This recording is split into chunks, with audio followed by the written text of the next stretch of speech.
South Africa's taxi industry is a lifeline and a battlefield. It carries more than 60% of the country's working-class commuters every single day. Millions depend on its minibus routes to get to school, to work, to the hospital, to the city centre, to the townships, to the edges of rural life. Taxis move the country.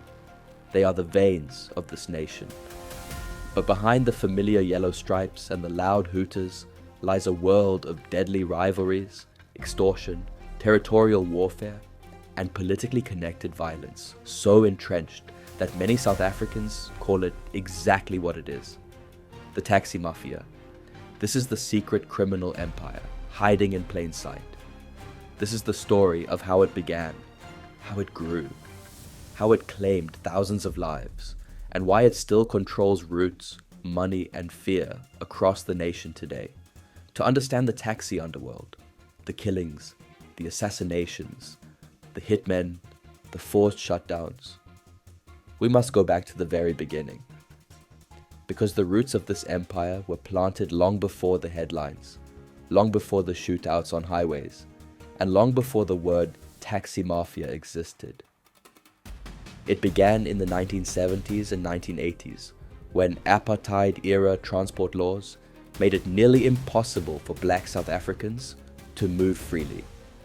Public buses were overcrowded, unreliable, and limited. Black workers needed a cheaper, faster way to travel from the townships to the cities. The apartheid government did not care, but the community adapted private vehicles, began picking up passengers illegally. These were the earliest versions of what later became known as minibus taxis. In 1987, the government, unable to control the flood of unlicensed operators, and pressured by the growing transport demand, deregulated the industry. Almost overnight, thousands of South Africans, unemployed men, young entrepreneurs, hustlers, community figures, and even former political activists, bought minibus vans and turned transport into business. It was liberation. It was opportunity. But it was also the beginning of a deadly gold rush. Because in the taxi industry, unlike trains or buses, routes are money. Whoever controls a route controls the passengers. Whoever controls the passengers controls the income. And in a system with almost no regulation, no oversight, and no formal enforcement, there was only one way to protect your route: violence. As demand grew, associations began forming. Powerful organizations that governed routes, drivers, and owners. Some were peaceful at first, built around community input, but others quickly became militarized. They hired enforcers. They collected membership fees. They held meetings that felt more like secret councils than business gatherings. Soon, associations turned into mini-governments, each ruling over its own territory. Two of the most powerful, especially in the Western Cape, were CATA, the Cape Amalgamated Taxi Association, and CODETA, the Congress of Democratic Taxi Associations. Their rivalry is one of the longest-running conflicts in modern South African history. For decades, these groups battled for control of routes across Cape Town, Khayelitsha, Nyanga, Bellville, Mowbray, Mitchell's Plain, and the rural towns that fed into the city's economy. The violence between taxi associations became so extreme that by the mid-1990s, journalists compared the taxi wars to civil conflict. There were ambushes on highways, shootings at taxi ranks, hitmen hired to eliminate rival chairpersons, executives killed at their homes, passengers caught in the crossfire associations, retaliating with immediate and ruthless force. Police at the time admitted they were overwhelmed. Taxi killers operated with speed, secrecy, and cash. And often, they had insiders investigators discovered that many hitmen were former soldiers or police officers who had left their jobs during the political transition and now used their training in the private underworld. The taxi killings became so normal that a chilling phrase entered South African vocabulary: taxi assassination. In the early 2000s, Government reports revealed that more than 1,500 people had died in taxi-related conflicts since deregulation. Later estimates pushed the number much higher. Some researchers believe the real death toll, when counting every association conflict across all 9 provinces, may exceed 5,000 lives over 3 decades. But behind every number is a person, a driver, a passenger, a mother, a breadwinner, a commuter simply trying to reach work. Taxi wars are not abstract, they are intimate and brutal. They play out on busy roads, at dawn, at taxi ranks filled with schoolchildren. And in almost every case, the reason is the same: control of routes. Because routes mean profit. A single profitable line, such as Belleville to Paarl, Khayelitsha to Cape Town, Durban to Pinetown, Joburg to Soweto, or Mthatha to Port Elizabeth, can generate millions annually. And unlike corporate businesses, the taxi industry is predominantly cash-based. Cash means no paper trail. Cash means no audits. Cash means enormous unregulated power. By the 2010s, South Africa's taxi industry was worth more than 90 billion rand a year. That's bigger than some national sectors, bigger than many government departments, bigger than the revenue of major companies. Yet it operates largely outside the formal economy, meaning no taxes, no centralized accounting, and limited government control. As the money grew, so did the violence. And as the violence grew, so did the influence. In some provinces, taxi bosses became political figures, courted by councillors for votes, approached by business leaders for security, feared by police officers who knew the taxi associations had their own intelligence networks. Some taxi executives funded political campaigns. Some formed alliances with construction companies, entering the world of construction mafia extortion. Others partnered with local security firms, expanding their influence beyond transport. A number of commissions of inquiry, including the famous Western Cape Taxi Violence Commission, revealed disturbing patterns. Taxi associations often held military-style structures. Some leaders controlled private armies of enforcers disputes were settled not in boardrooms, but in gunfire. Police corruption played a major role in sustaining conflicts. Political interference escalated tensions. Instead of resolving them, commuters lived in constant fear. One witness in a commission hearing testified that taxi violence was a system, not an accident. The structure of the industry itself, decentralized, cash-driven, competitive, with overlapping routes, created conflict. But the lack of enforcement allowed it to evolve into something much darker. The phrase taxi mafia became widespread not because of sensationalism, but because the behavior mirrored organized crime systems seen worldwide. Territory extortion, hierarchy, hitmen, silence, and a code of loyalty that was enforced, not requested. Taxi-related killings continued through the 2000s, 10s and 2020s, with major conflicts erupting across provinces. In KwaZulu-Natal, long-standing battles over the Durban-Pinetown route led to multiple shootings. The Umlazi, KwaMashu, and Inanda corridors became hotspots, with assassinations tied not only to taxi bosses, but also to municipal officials believed to be involved in route licensing. In Gauteng, the Soweto-Johannesburg corridor, the Pretoria-Hammanskraal line, and the Midrand-Tembisa routes faced periodic shutdowns as rival associations clashed in the Eastern Cape.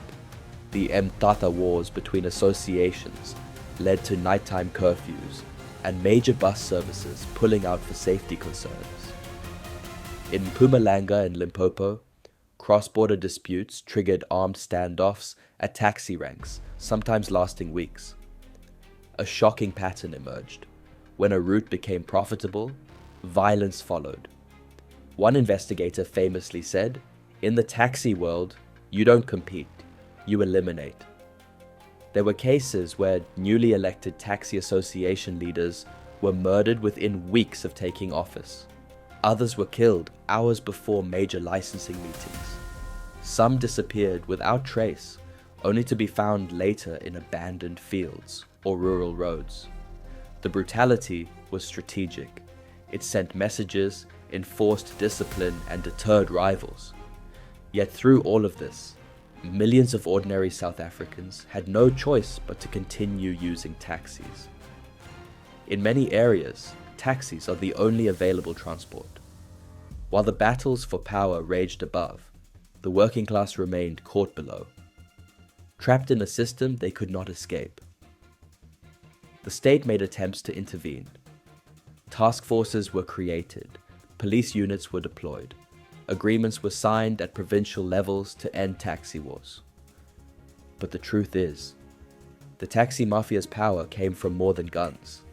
It came from economic necessity, and as long as people depended on taxis, the industry would remain untouchable. In the late 2000s, a new layer of violence emerged, the rise of taxi hitmen connected to broader organized crime networks. These hitmen were not just hired for taxi conflicts, they were contracted for political killings, business disputes, community intimidation, and even personal vendettas. The taxi underworld had merged with South Africa's broader criminal ecosystem. Investigative journalists uncovered hitmen being paid from taxi association funds, taxi bosses laundering money through legitimate businesses, taxi security teams acting as armed militias, infiltration of licensing officers by bribery and threats, corruption inside some police stations involving route documents, political leaders receiving financial support from taxi figures. The most shocking cases involved public officials. In multiple provinces, municipal employees connected to taxi licensing were assassinated. Several councillors investigating taxi corruption were murdered. The pattern was unmistakable. When taxi interests were threatened, someone died. One chilling example occurred when a high-ranking official in Gauteng was shot dead while entering his car, days after proposing reforms to taxi permits. Another was ambushed at a traffic light. In KwaZulu-Natal, an entire municipal convoy was attacked during a licensing dispute. In some cases, witnesses refused to testify, fearing retaliation. The taxi mafia had evolved beyond transport. It had become a political force. Governments continued to negotiate with associations, because shutting them down was impossible. No other transport system could instantly replace them. Taxis controlled the streets, the routes, the commuters. But taxi associations also controlled votes, hundreds of thousands of them. Politicians needed their support. This, more than anything, entrenched their power. Yet throughout all this, ordinary taxi workers, drivers, queue marshals, rank managers, lived dangerous lives. Drivers worked long hours under immense pressure, navigating violent streets while dealing with strict financial obligations from owners. Many paid daily target fees. If they did not reach the target, they earned nothing. Drivers were sometimes forced to operate during active taxi wars, despite the risk of being shot. Some were caught in crossfire. Some were deliberately targeted for refusing to participate in extortion or intimidation. Passengers felt the consequences too. When taxi wars erupted, schools closed. When shots rang out, commuters ran for cover. When associations clashed, entire routes shut down, leaving thousands stranded. The human cost was catastrophic, yet behind the chaos, behind the screaming sirens and the bullet holes in taxi vans, lay one truth. The taxi mafia operated because the conditions allowed it: economic desperation, weak enforcement, a cash-based industry, a lack of public transport alternatives, a political environment that needed taxi support.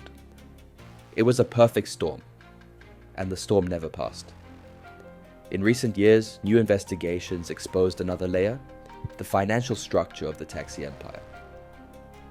Experts confirm that Some associations earned millions annually from membership fees. Money from routes was pooled into centralized funds. Security companies were used to enforce territorial claims.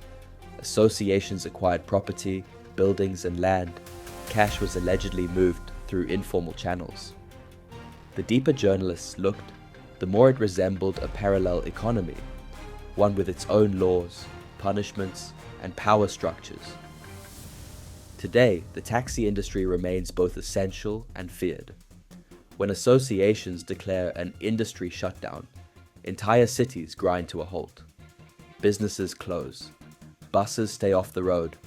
Traffic jams stretch for kilometers. People hide in their homes. No other sector in South Africa has this kind of immediate and absolute influence. It is a reminder, the taxi mafia is not an underground organization. It is visible, active, and deeply woven into everyday life. It is a criminal empire hiding behind an essential service, protected by necessity, strengthened by fear. South Africa continues to search for solutions. Commissions of inquiry recommend regulation, formalization, and oversight. Some provinces experiment with digital permit systems.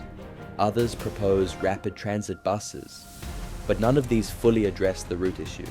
Power taxi associations hold economic power, political power, territorial power, and community power. Until that changes, the taxi mafia will remain one of the most dangerous, influential, and unstoppable criminal forces in the country. This is the hidden empire behind the minibus taxis you see every day, the routes you depend on, the horns you hear at sunrise, the white vans that flow through South Africa like blood through arteries, an empire built on necessity, sustained by violence, ruled through fear, protected by influence, and paid for in cash and lives. This is the real story of the taxi mafia South Africa's hidden criminal empire, and it's far from over. And thank you for watching. If you found this story powerful, shocking, and informative, please remember to like, share, and subscribe. It helps more people discover these stories and supports the channel so we can continue creating deeply researched content like this.